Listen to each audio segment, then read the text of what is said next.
ചെടികൾ കണ്ടില്ലേ? ഇനി എൻ്റെ ചെടികളെ പറ്റി വെക്കേഷൻ അല്ലേ, നിങ്ങളെല്ലാം കറങ്ങാൻ പോയി, ഞാൻ ഇനിയും കറങ്ങാൻ പോകാൻ തുടങ്ങുന്നതേ ഉള്ളൂ. വെക്കേഷൻ ടൈമിൽ എൻ്റെ ചെടികൾ വെച്ചതാണ് ഞാൻ. എൻ്റെ മുല്ല, രണ്ടും നല്ല മുല്ലയുണ്ട്. അത് എന്ത് മണമുള്ള മുല്ലയാന്ന് നോക്കിയേ.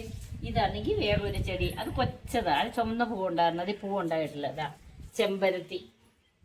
എൻ്റെ ചെമ്പരത്തി പൂവുണ്ടോ? എത്ര വലിയ ചെമ്പരത്തി പൂവെന്ന് നോക്കിയേ. ഇതാണെങ്കിൽ ചെമ്പകം.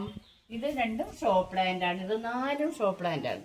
പിന്നെ ഇത് വെറ്റ. ഈ വെറ്റ നല്ലപോലെ കിളിച്ച് വന്നതാണ്, വളരെ വലുതായിട്ട് വന്നതായിരുന്നു.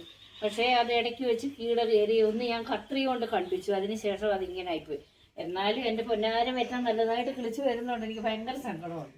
ഇത് റോസ. ഇത് നമ്മുടെ നന്ദ്യാർവട്ടം. പിന്നെ ഇതും ചെമ്പരത്തി. ഇത് അശോകത്തേറ്റി. ഇതൊരു വാഴ. ഇത് വിഷുക്കണിയില്ലേ, വിഷുവിന് കണി വെക്കുന്നത്, അതിൻ്റെ അരി കൊണ്ടുവന്ന് ഞാൻ ഇട്ടത്. അത് നോക്ക്, അത് കിളിക്കുന്നുണ്ട്. അടുത്ത വർഷത്തേക്ക് എനിക്ക് വിഷുവിനുള്ള കൊന്നപ്പൂ കിട്ടുമെന്നാണ് തോന്നുന്നത്. ഇത് വാഴച്ചെടി. ഇത് ശംഖുപുഷ്പം. ഇത് ബോഗൺവില്ല. ഇത് കരിയപ്പന. പിന്നെ ആ കാണുന്നതാണെങ്കിൽ നമ്മുടെ കറ്റാർ വാഴപ്പുളം. എല്ലാം ഞാൻ തന്നെ നട്ടുപിടിപ്പിച്ച് ഇവിടെ ഉണ്ടാക്കുന്നതാണ്. രാവിലെ ജോലി എന്തെങ്കിലും വേണ്ടേ, അപ്പോൾ അതിന് വേണ്ടിയിട്ട് ഞാൻ തന്നെ സ്വയം ചെയ്യുന്നതാണ്. പിന്നെ അത് ഇങ്ങോട്ട് വന്നു കഴിഞ്ഞാൽ ഇത് റോസ. ഇതന്നെ ചെറിയ ബട്ടൺ, ചെറിയ പൂക്കളുണ്ടാകുന്നത്. ഇത് ഒരു ഷോ പ്ലാന്റ്. ഇത് തുളസി.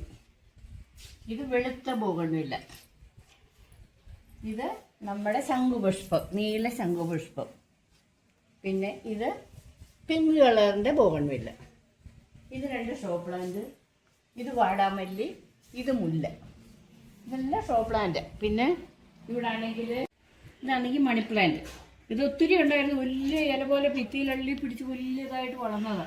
അപ്പം അത് വെട്ടിക്കളഞ്ഞിട്ട് കുറ്റിയായിട്ട് വളർത്തണമെന്ന് പറഞ്ഞ് വളർത്തിയതാണ്. ഈ റോസാപ്പൂവിനൊരു വിശേഷമുണ്ട്. ഈ റോസാപ്പൂ എന്ന് പറഞ്ഞു കഴിഞ്ഞാൽ അത് വിരിയാൻ 1-1.5 ആഴ്ച എടുക്കും. മൊത്തം വന്നു കഴിഞ്ഞാലോ 15 ദിവസം അത് പൊഴിയത്തേ ഇല്ല, പൂ അതുപോലെ നിൽക്കും.